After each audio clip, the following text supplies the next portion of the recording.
Subscribe to my channel. Click on bell icon to get notification about new video.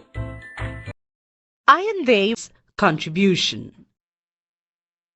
Allende was the founder leader of the Socialist Party of Chile and led the Popular Unity Coalition to victory in the presidential election in 1970.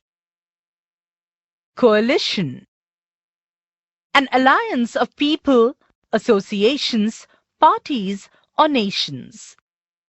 This alliance may be temporary or a matter of convenience. After being elected the president, Allende had taken several policy decisions to help the poor and the workers.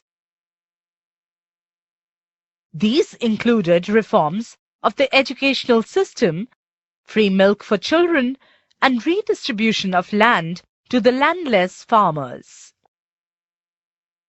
He was opposed to foreign companies taking away natural resources like copper from the country. The landlords, the rich, and the church opposed his policies. Some other political parties in Chile also opposed his government.